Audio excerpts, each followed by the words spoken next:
Hi, and welcome to Dark Window. I'm your host, Jim Mann.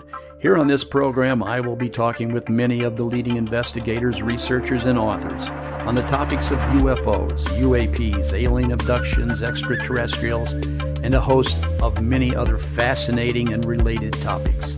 So please join me and my guest for the next hour as we reach out. This is Dark Window on KGRA Digital Broadcasting.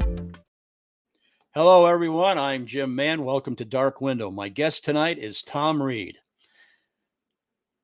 Now, a UFO incident occurred on the night of September 1st, 1969 in Berkshire County, Massachusetts.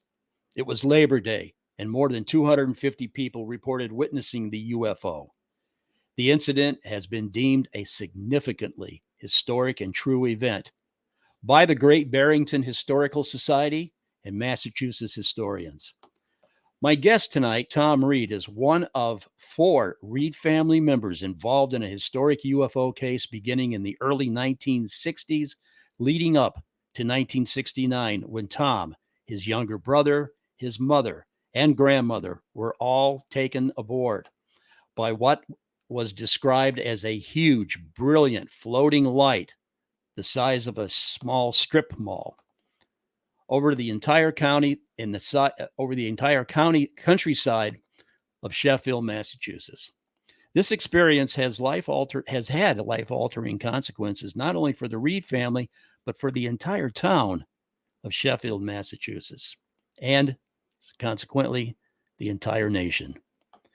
This historic UFO was assigned with a classification of a close encounters 4, a CE4. Now, that's real similar to a CE3, but a CE4 is what this classification was. And please look that up. The case has many levels and is deeply intertwined and remains one of the few CE4 cases to be mentioned within the walls of the United Nations. Thom Reed was inducted into state of Massachusetts antiquity on November 3rd, 2015, by state historians and the Office of the Governor. The Thom Reed UFO incident became our nation's first UFO incident to be officially inducted into the United States as historically significant and true. This type of UFO event, or induction event, adorned the front page of the Boston Globe and made ABC News in New York. Today there is a Thom Reed UFO monument park that sets in his honor and is located in Sheffield, Massachusetts. And welcome my guest, Thom Reed. How you doing tonight, Thom? Hey, Jim. Thanks for having me, buddy. It's been a long time. Yeah, I'm sorry I kind of fluttered up that introduction. Okay, it was nice to finally hear it. I don't know who wrote it, but I didn't have my glasses on. I don't know why. No, it's fine, well, buddy. Thom, it's good to see you again, and you and I have known each other for a number of years. Yeah. Gosh, we met way back in 2000 and I don't know 9, 10, something like that. A while ago. So to get this conversation rolling, this is one of the most interesting, one of the most documented events in the country. Sure, I think so too. The town of Sheffield, Massachusetts. Tell me a little bit about this town. It's a small town. They didn't have a middle school when I was there. We had the only diner, the only eatery at the time in the town, and we went from at 5th grade, you went to high school, and to give you an idea, a lot of there was an issue with school buses because there weren't that many kids there, and it was a lot of farmland, and homes were spread all over. So the bus used to go to certain corners to pick up kids, right? So after a while, most of the parents would just drop their children off at our diner, and my mom would run a tab, and they would eat pancakes or whatever they wanted for breakfast, and we'd all ride our little banana seat bikes together across the street to school. So that's the diner right there. I mean, that's how small the area was. So this is just little hometown Massachusetts here in America. And it wasn't. It's a well-to-do town, but it's farmers. It's agriculture. The largest dairy farm in New England is based there, and one of the women from Desperate Housewives or whatever what is lives there, and Seriously. it's an upscale area. It's just rural, but it's only about 3 or 4 miles from the New York line, and about 3 miles to Connecticut, and about an hour and 40 minutes outside Manhattan. So we used to jump on the train, and for like $5.12, we would take the train to Greenwich Village. We'd get off at Port Authority or whatever, and hang out in the village as kids.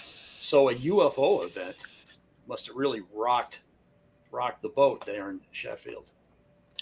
Yeah, and it did for a number of different reasons. Now, first of all, there's always this part of our case, or the details that get overlooked, which mean everything. So the diner that my family owned, and those who talked about the sightings, were one of the same. It's just like if you're talking to Jesus Christ in aisle 5 at Walmart, chances are there's going to be an incident. And if you talked about the UFO activity outside our diner, people could get fired because one of the larger employers was Sprague Electric, who made the goodwill message that was left on the moon. Those engineers worked in the area and ate in our diner, and knew my mother. Also, General Electric, Command Aerospace, Pratt and Whitney, Sikorsky. NASA was only an hour and a half away. NASA used to be based in Boston, across from MIT. So the government money to beat Russia to space was given to NASA. NASA employed a lot of the government manufacturing facilities in and around our diner. And what makes this really interesting is that we had the second largest horse track to Saratoga, just down the road from my family's diner. So if you came in from Albany, Manhattan, Hartford to work at Sprague Electric back in the 60s, most of them were capacitors and things of that nature, they're the ones who had the money to go to the horse track. And being that our diner was basically across the street from the horse track, those people who worked on the space race ate at our diner. And so a lot of the talk of the sightings, certainly the one of 1969, took place in our diner, along with the chief of police, who was on Unsolved Mysteries, his son, and a lot of other people. That's why our diner became so historically significant. Wow, that's really something. And I see that there was a park. Uh-huh. Tell us about this park a little bit. Well, so that park, the Thom Reed UFO Monument Park, I'm wearing a hat, that came about because our case was taken before the United Nations by attorney Robert Bletchman, who was a colleague of my father's. And at the time, in 1992, he was also the public relations director for MUFON. And we didn't know anything about MUFON at the time, of course, but because my father was an attorney and a politician, and our case had this paper trail and these radio archives and this tied to the space race and so on and so forth, Robert Bletchman was, gracious enough to invite my father to talk about this at the United Nations in support of General Assembly 33-426. By the way, Stanton Friedman was there, Linda Morton Howell was there, and the one who put this together, along with Robert Bletchman, our family's personal attorney, was Mohammed Rabidin, who was the president of the Parapsychology Society for the UN. And so our case went in support of the Hudson River Valley sightings, because that was also over a body of water, a river, just like ours was. Ours was over the Housatonic. That was over the Hudson. And so there were, obviously you have to ask the questions, right? Is there a connection between the two? Because the UFO of 1969 on September 1st followed the waterway. And so that was mentioned. Our case was mentioned in support of. It wasn't a front runner. It was only in support of the Hudson River Valley sightings. And because of the anomalies around our vehicle, that went in support of Cash and Landerman. And that was on October 2nd, 1992. My father lost his life on October 2nd also. Oh, I'm sorry to hear that. And because he died on the same anniversary of that date, because he was a politician in an office, a lot of the local, historians and those kids that rode those banana seat bikes that used to eat in our diner that worked at Sprague, and those families all got together to say, well, maybe we can do something for him. So it started out as like a little something to pay forward to my late father. And then that marker, became, a historical landmark. And then that historical landmark started getting sponsorships from TV shows and friends like Travis Walton and Ben Hansen and, Mike Barra and Ancient Aliens and the daughter of B.B. King sponsors the park, along with the family of Steve Ray Vaughan, who I used to know the Vaughan family from the 80s. Serious. And Tyrone Vaughan actually is going to be zooming into my event as is B.B. King's daughter Rita, who lives. We want to talk about that a little bit. Yeah. So it became like this. That's the area where it happened. And it just started as a marker, as something to pay forward to my father, as a way to, honor him in some respects. And now it's a park. Do we have that picture there, Patricia, of the covered bridge in the park? And yeah, it's right there over the river. What's the name of that river again? That's the Housatonic. It actually is it's one of the most polluted waterways in America. Oh, seriously? Yeah, it's pretty bad. Matter of fact, the corn where their incident took place grows 15 to 17 feet tall. The corn is as long as your arm. And we don't know if that has to do with the incident itself. You see that area in the back that's all, that's an older picture. But if you see the area in the back that's all cut down, right, that's where the UFO was that night. Do they still use that bridge? Do you still drive over that bridge? No, they closed it down.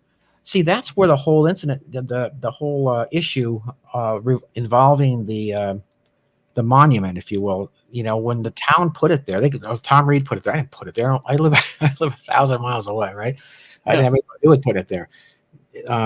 So when they put the town hired Eddie Lord, who was basically part of the Department of Public Works or something. He put the monument there with a forklift, and that was okayed by the town of Sheffield. But then certain people didn't like the idea, didn't like the topic, thought it would, negatively impact the fact that that's like the oldest bridge in New England, although it is a replica, mm-hmm.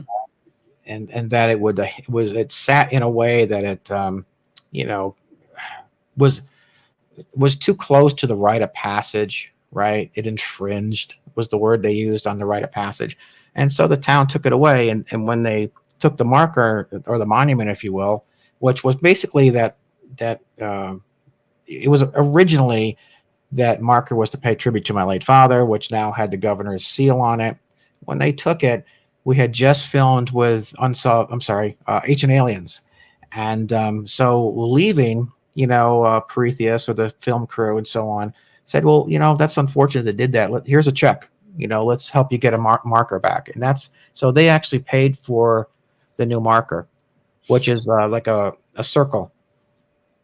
So they paid for that. They don't use the bridge now, so there must be another bridge there or something. No, there isn't. They just so you don't go across the river at that point. No, it's like you got to go like 3 or 4 miles down the road. Okay, I didn't catch that. Yeah. Let me ask you this. How old were you at this time? I was almost 10. Can you tell us a little bit about this incident? What happened? What did they what happened to you guys? All right. So this is and now you're going to understand why I have this I have a tough time labeling what happened. So I'm going to explain it. Maybe you can tell me what happened. All right. So that day, September 1st. Okay. Yeah, let's do it. So that September night was unseasonably hot. It was like 90 during the day. At evening, it was still blistering hot. I was riding in a horse show for 4-H. And my mother had gone back to the diner to lock it up for the next morning.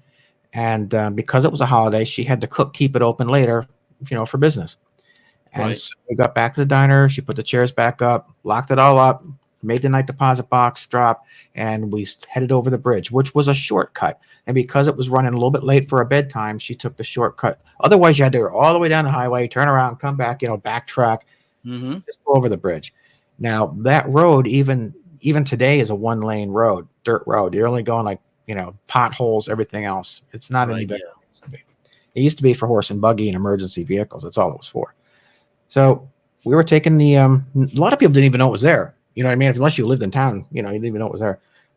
So we're going across the bridge, and my grandmother noticed, and she mentioned this later, not at the time, that there seemed to be a bleed of light coming through the floorboards, right? And as we came out the other side, my grandmother, turns around and, looks at me because I'm giving my brother a little fireball. These the weirdest things you remember, right? Because I used to love those things, right? Yeah. She goes, "Don't give that to him. He could choke." And when she did, she saw this large white sphere that looked like a, kind of like a cue ball from a pool table. It wasn't like putting out a bleed of light. It was not really a bubble. It was a solid object with a tight lip around it. I mean, it was defined, putting out a little bit of a glow, and it rose about the 3 stories from the banks of the river. I've never said it came out of the river. Some people said it came, when I saw it, it was rising from the river. I don't know where it came from. So it was rising from the water. We kept going, only 5 or 10 miles an hour, best bumpy road, the whole bit, and it rose up along the side of our car and started going forward. At that time, my brother happened to be looking around. He's trying to look around me because I'm in the way of the window, and he notices like an orange one down near the bank where it turns, where the river turns, right? I don't know if you don't quite have that part, but on the right side of it, it also turns. And that one was much smaller, much closer to the water, and it was turning like a wave. Something was moving inside of it. So that was at maybe, 3 o'clock. Excuse me a minute. Patricia, put that picture back up there with the covered bridge. So you guys which direction were you going there? Left to right. Okay. Okay. So you were coming in toward the memorial is over there on the right side. Right. I know it's an older picture because the park's not there yet. Yeah. But the trees were all, this is pretty much what it looked like back then. No, not really. It's more overgrown now. But at the same time, though, where you have the snapshot you have is very workable. So if you see on top, I would say, but it's behind the bridge itself. Yeah, that's the new bridge. That's not the old one. Where that water takes a left turn, it's almost like an S. There's like an S, yeah. All right, right back where that piece on the left shoots out and it goes to the right. That's where the white sphere came from. So our car would have been coming out the bottom of that bridge right there. It rose up and it started going to the right. And where that, that's a cornfield now that's all cut down. Right. It went behind this line of trees near the cornfield. So once it started moving, we didn't see it anymore. We never saw it again. And so with that, we're driving down from where that bridge is. We're going to the right. And when we got down, maybe I would say probably almost to the end of where you can see the cut down area that's getting ready to be seeded, right? Right. We stopped right about there. There's actually a telephone pole there, and there was an area for my mom to pull off to the side of the road. She parked there.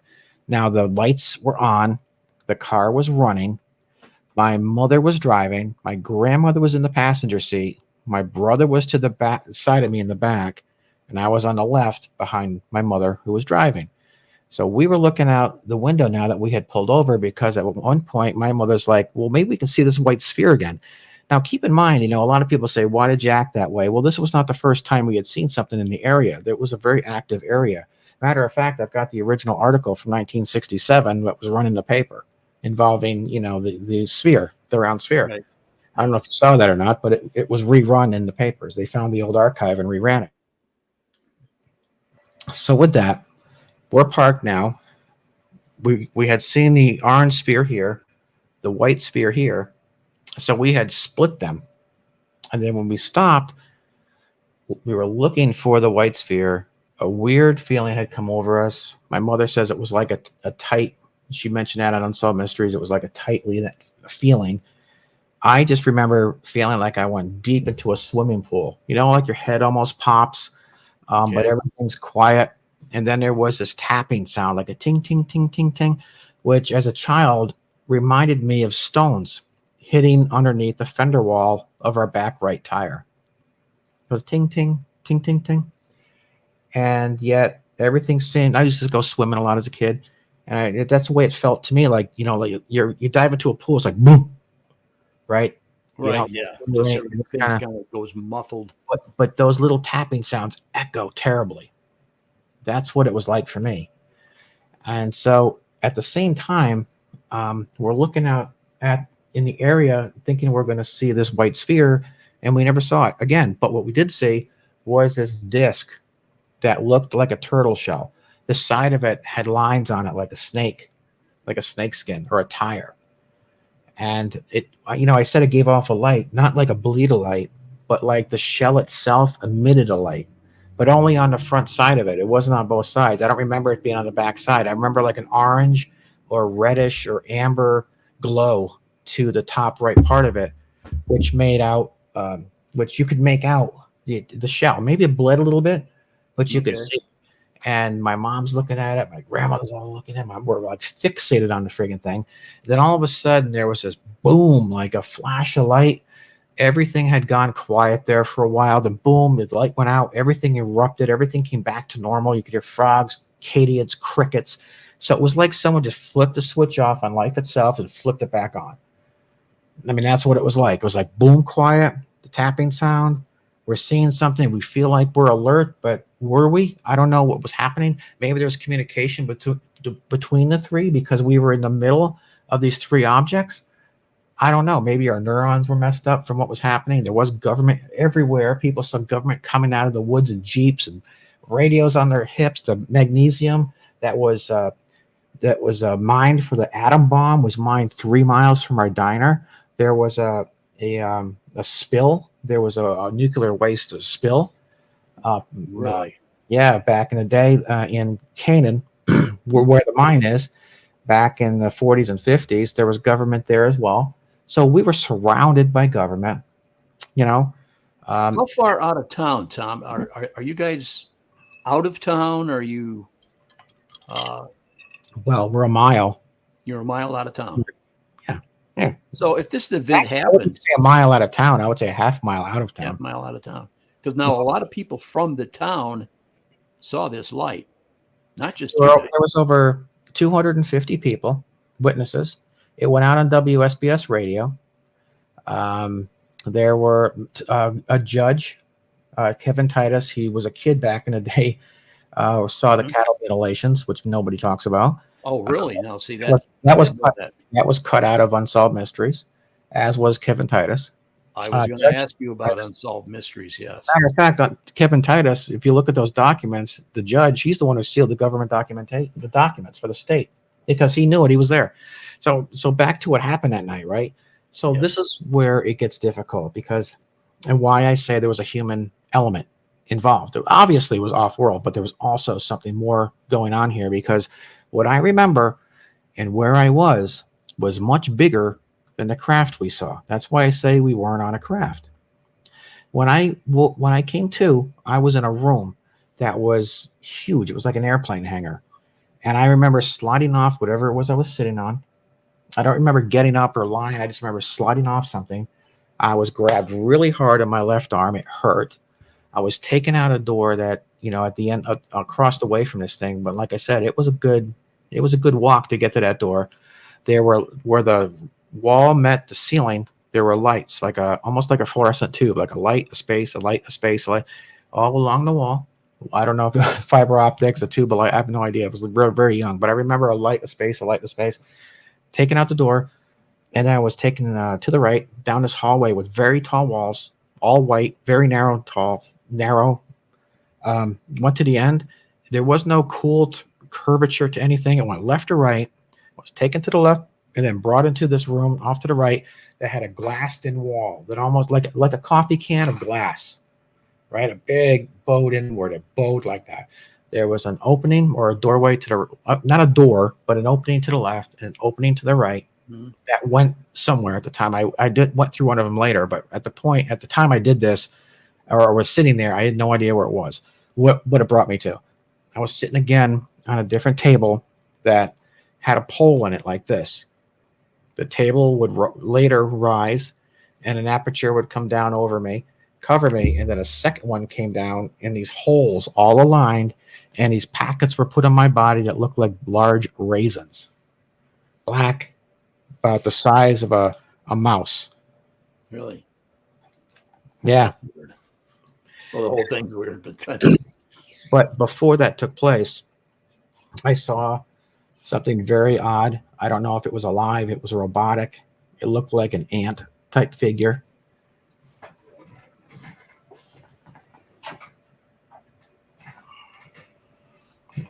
That's what I had made, which is in Roswell. You've probably seen it.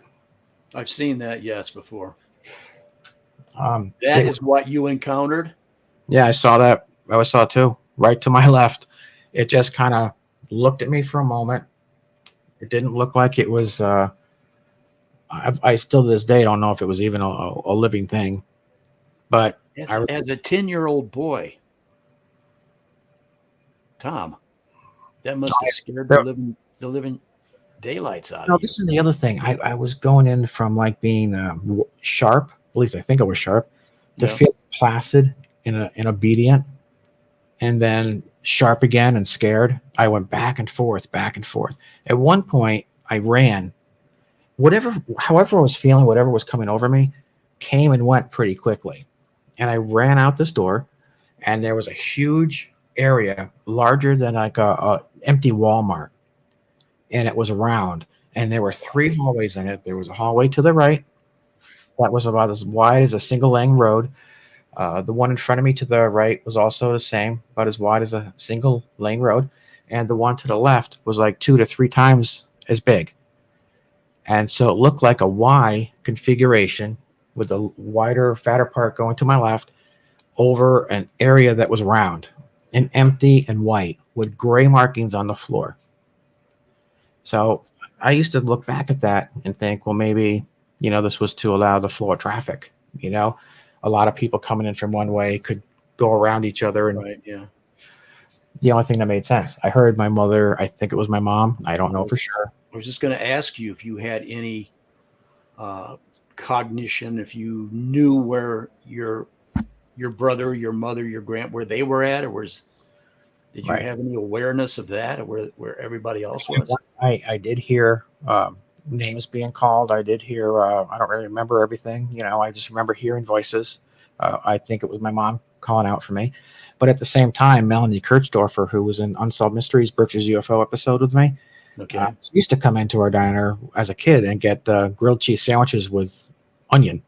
Right. So that's how I knew her. She was older than me, but my mom knew her well. And Jan Green, who was in episode 2, she used to own the Rexall Pharmacy down the road. So they were friends.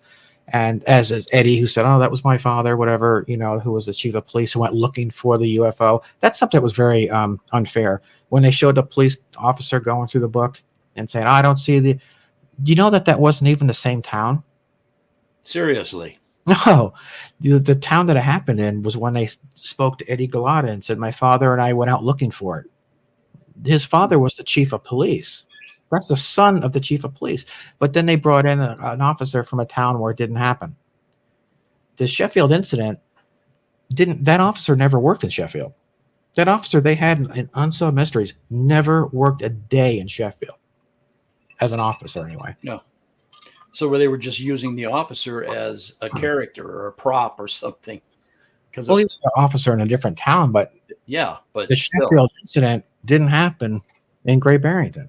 Anyway, okay, it was the weirdest thing. So that's television. That's why I'm upset over a couple things. But anyway, they still showed the waterway and how it traveled, and that was great. Anyway, so back to this. So last thing I remember was the raisin packs being put in my body, some bumps to my head, and I came to, if you will, in that area that I was first brought to, the large open area with the lights that went along the wall.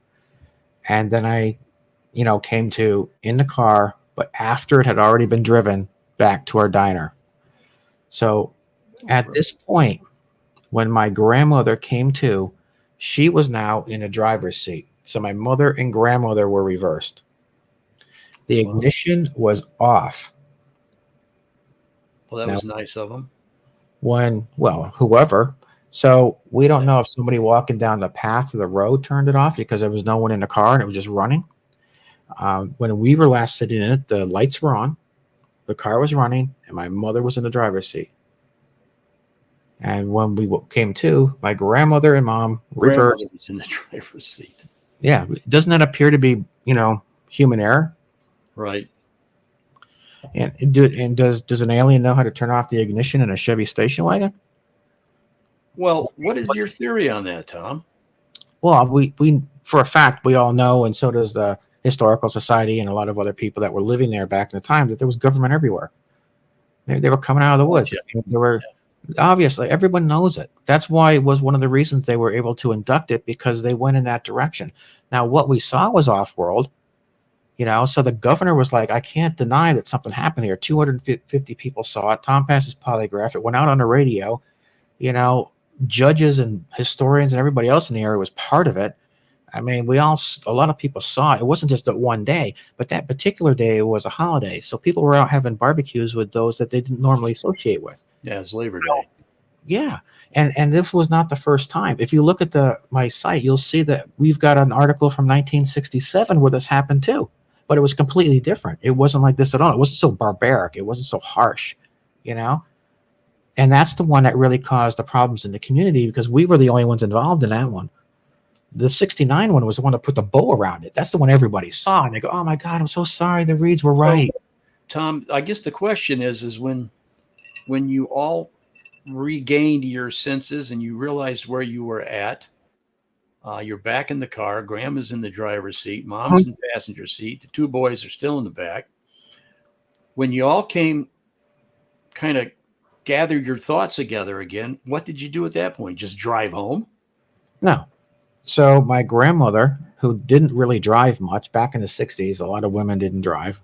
She had a license, but she didn't really drive. And this was a station wagon. So she was the first one to come to, and she was in the driver's seat. She took the car down maybe, 300 or 400 yards, found an area to turn around, went back to town for help. So she went back to Silk's store, which was right next to ours. So you had our diner, the police department, the fire department, and Silk's convenience store was next to it. So she went to Silk's for help.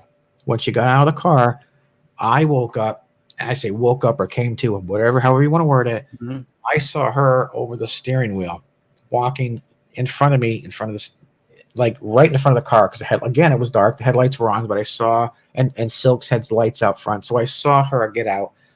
I don't know if the door slamming was something that triggered something. I don't know, but I saw her. My mom was passed out in the seat. Her head's to the side. My brother's head is on my leg. And so I just got out and I'm yelling, Nana, Nana, Nana. And she walks up the steps and goes into the store. It had the bell on it back in the day. Yeah. I walked in to follow her, but she went right by the clerk and she kept going straight to the back of the store. She got, I was trying to grab her arm and she was behind some carriages and bicycles and stuff.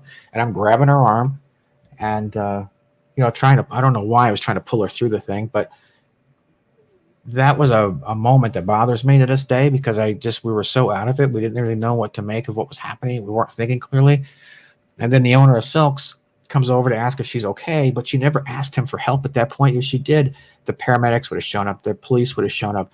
And because WSBS radio was contacted by the police department, because he was a ham radio operator, he heard these people mentioning something in the skies. And so he went back to the radio, which was in Great Barrington, where the officer was. And the only reason Great Barrington is involved in it, because that was the bigger town that had the radio station. It didn't happen there. The radio station was there, which went to Sheffield, because 3 miles away. So he gets on the radio and starts calling out to people in their cars. Hey, listen, this is Tom J. If you've seen anything in the skies, please call the station. Right. So if we had notified, I think it would have been, who knows what would have happened at that point, right? if we had actually said, let's call the police, because they would have referred us to Tom J Station. But anyway, the next day we go to open up the diner. My mom's got a radio over the grill, and sure enough, Tom J's on there. Listen, last night we had a bunch of calls. Then they started playing the pre-recorded calls of all these people, and so those eating in our diner and the kids at the counter there with me, getting ready to go to school. That's my aunt, that's my brother, that's my sister. That's Melanie Kirchdorfer. That's whatever. And that's how it got so much play, was because at this particular incident was one that everybody almost felt bad for, poking fun at my mom, the fights in school, but then again, so later on, the Historical Society, after my father's passing, thought, well, how do we do something with this? What do we do? Well, it was involved in a space race, the goodwill message that was left on the moon. Those people who worked on it ate here. It went out on the radio, made the news. It made the papers in the 60s. Kevin Titus is a judge, for God's sakes. He remembers it. I took a polygraph test. My dad was a politician. It went to the United Nations, for God's sakes. How can you say it didn't happen? Let me ask you about this. How did the United Nations, there's a whole story there. Tell me a little bit about some of the awards or whatever, or the certifications or whatever you got to get this whole incident into the United Nations. Well, the United Nations, that happened long before it ever got inducted into state. The United Nations was 1992. That was when my father was alive. They wanted to mention this case in support of the Hudson River Valley. Okay, well, I don't mean to cut you off, but let me ask you a question. I've got a picture here that you sent us, Patricia, with all those letters. And now, what is all of this? Well, there's 2 citations from the governor and lieutenant governor, sealed by a circuit court judge. In other words, that signature in the middle of that seal, that's like a notary. That's because those documents went through a court system. So even if the governor or the lieutenant governor wanted to rescind it, they couldn't, because it was sealed by a circuit court judge. And also, by the way, a law firm was involved in authenticating these letters and working with the Roswell Museum's Research Center. Her name was the attorney at the Kessler Law Firm, and that was actually written up in the Roswell Daily Record twice, because they take a little bit of pride in this, I think, because they were part of getting this inducted. On the right, that letter is actually, I've got a better copy of it right here if you want to take that down for a second. This is the one that you're showing. It's kind of hard to read. Okay, so that's from the Historical Society. Yeah, and it talks about how it went to the UN, and all those documents about it going to the United Nations and everything had to be authenticated and go through a court system, and make sure that they were legal documents, and it had to go through a law firm. This is why I'm saying this case has a lot of documentation. This is possibly one of the most documented cases. Possibly it is. Yeah, possibly it is. By far. There's the Charles D. Baker, right? The lieutenant, and again the judge, and then how the governor basically just rubber stamped the decision by the state to induct this in the first place. And so again, if you're just to put this out there, a lot of things came up in that conversation. Would this hold up in court? And they're like, well, there was medical doctors, were involved, polygraph tests, 250 witnesses, judges, everybody kind of saw this thing. The incident went out on the radio. I mean, it would definitely hold up in court. And then there was this, well, how do we do something with it? How do we get this inducted into state without looking foolish? We can't say gray aliens visited Stockbridge. The governor's never going to seal that one, right? So we can't use the word abduction. We can't use the word contactee. We got to be very careful here. Hey, Tom, if we move forward on this, would you promise not to use certain verbiage? You could tell people what happened, but my God, if you say this or you say that, we'll rip it right out of state. That's kind of what happened. So I said, yeah, well, how can I help this community? If the best way to help this community is just by saying, look, here's the documentation. You decide for yourself. I'm not going to label it. So as long as I stick to the verbiage on here, right? Okay. The verbiage on here, I have no problems. But if I vary from that, I risk having them. I really don't think they can, because now it's been sealed. It has to go through a court system, but there is that risk of having it, having somebody get rubbed the wrong way. So I just look. This is what happened. It's up to you to decide. Was there a government presence? Absolutely, and everybody in New England knows it. I mean, you had the NORAD towers were in Dalton, which is a half hour away. Nike missile sites, Minuteman missile sites. We had one of the higher elevations outside of New York. I mean, it's a high area. We lived on Sheffield's on a very high. You could look down from our driveway of our house and see, the Appalachians, and Right. Yeah. and so there's an awful lot going on there, so yeah. So how they voted on this was I was called in 2014 or 15 to say that they were going to be voting on whether or not it was going to go to a census for the state of Massachusetts or Commonwealth, and the question was, like Billy the Kid. This is what she said to me on the phone.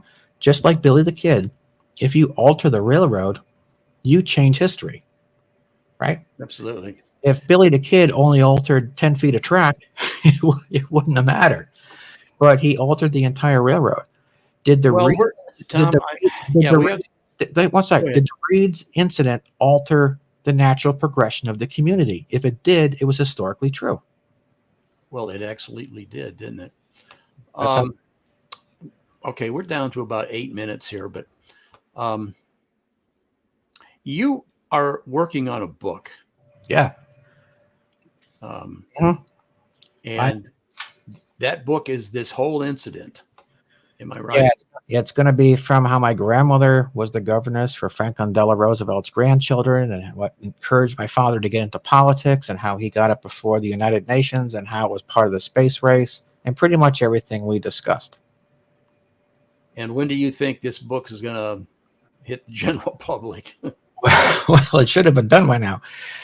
It's like 50 something years in the making, right? I've got about it's going to be written into 3 different parts. What happened in the 60s, what happened in the 80s, and how it how it got inducted. So it's going to be 3 small books. So I would say that one of them is basically done. We're halfway through the second, and but it never seems to end, right? Because we're trying to figure out how to end it. But we were going to end it with the monument, and then we were going to end it with a donation from Ancient Aliens, and we're going to end it, with blah blah blah blah. And now are we going to end it with having UFO Expo and Roswell? I mean, how do we really end this? Because I want to put a really nice feel to the end of it, because it did make history, and it basically, the book is about how a bunch of kids who used to eat together in a diner were all part of this, picked on in the school, drew these things and taped them to the chalkboard in school. Talked about this, were cast out by other people, but together they never wavered, and together they made United States history. That's what this is about.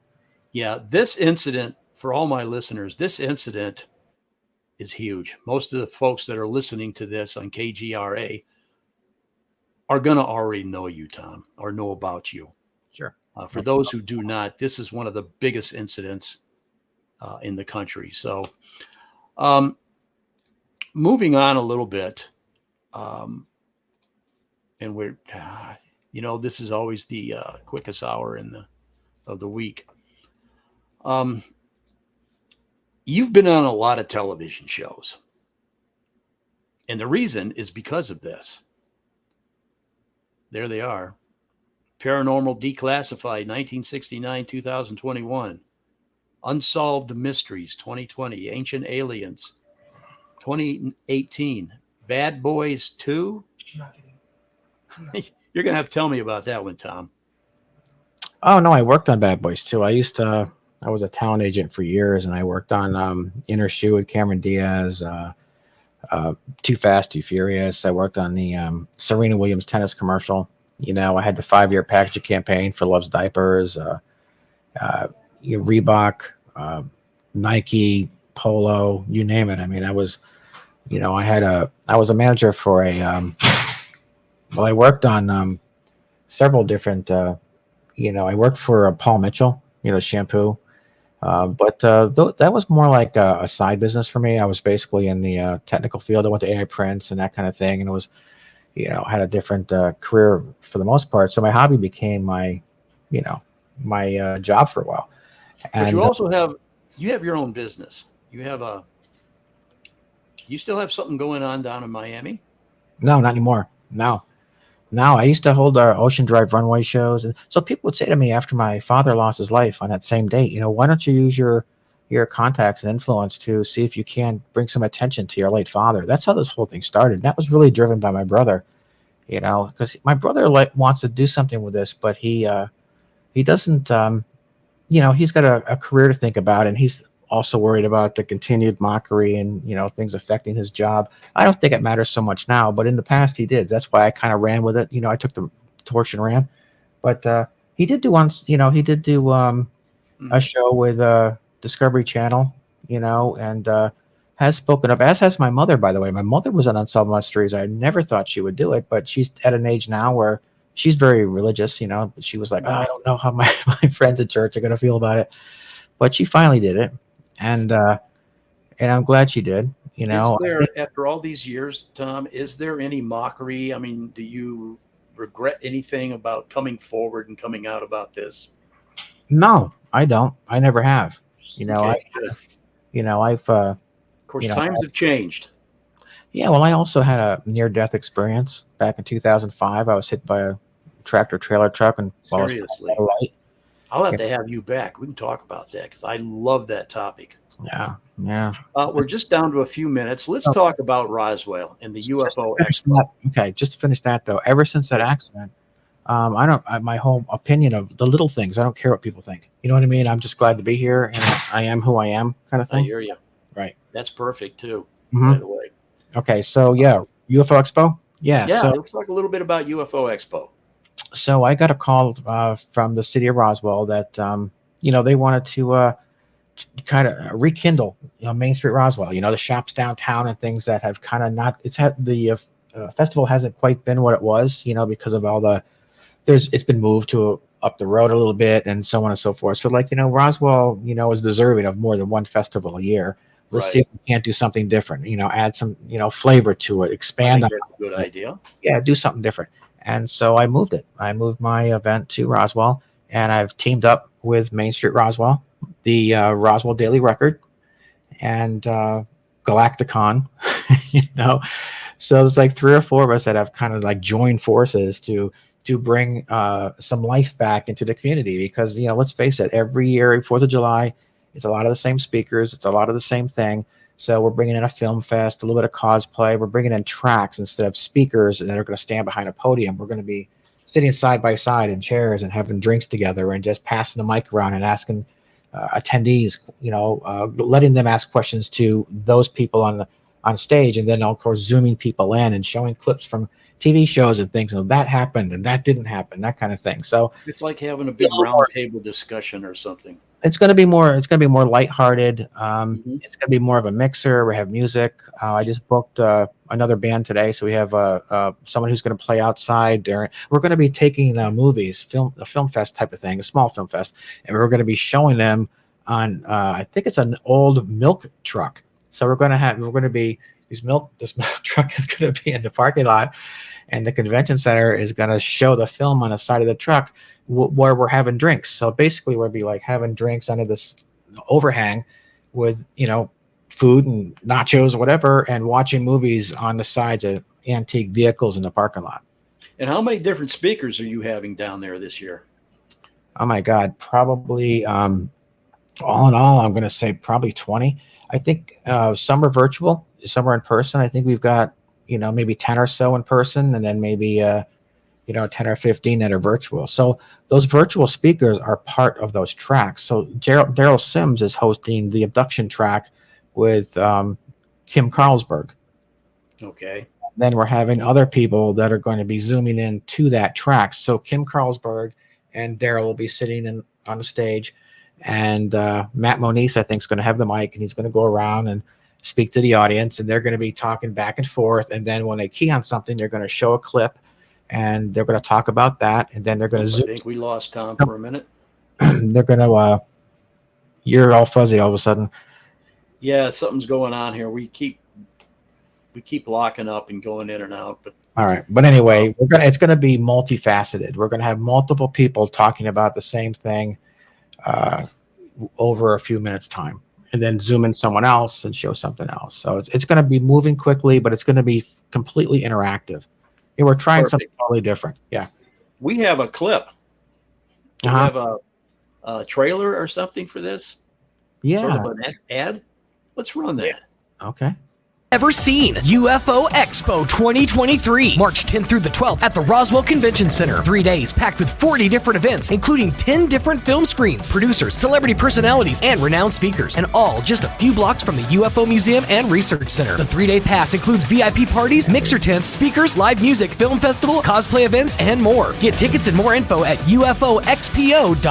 UFO Expo 2023, March 10th through the 12th at the Roswell Convention Center.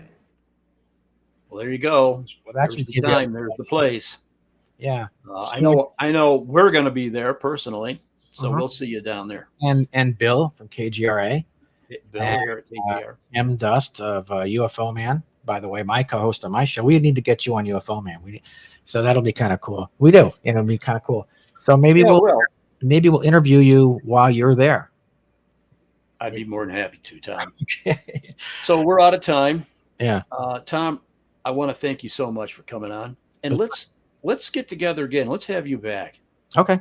On the program, and let's talk a little bit more about this near-death experience that you had.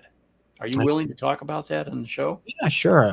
Also, for those who don't know, do you remember the book and movie Death in Canaan, the murder of Peter Riley? It was called, oh my God, it was Peter Riley's Death in Canaan. Brian Dennehy was in it. And after all this happened, that house, that apple orchard, the cottage and everything went up for sale. And my father bought it, and I lived there. And it was the creepiest place I've ever lived in my life. Ooh, I want to hear about that. Yeah. We're completely out of time. So, Tom, yeah. I want to thank you so much for coming on our show. Absolutely. And so, on behalf of Tom, my program manager, Patricia Wilkinson, the lady behind the scenes, popping up the pictures and doing some research for us, and myself, Jim Mann, I want to thank you for joining us here on Dark Window, and join us again next week. Good night. Thanks for having me, man. Good night. Bye.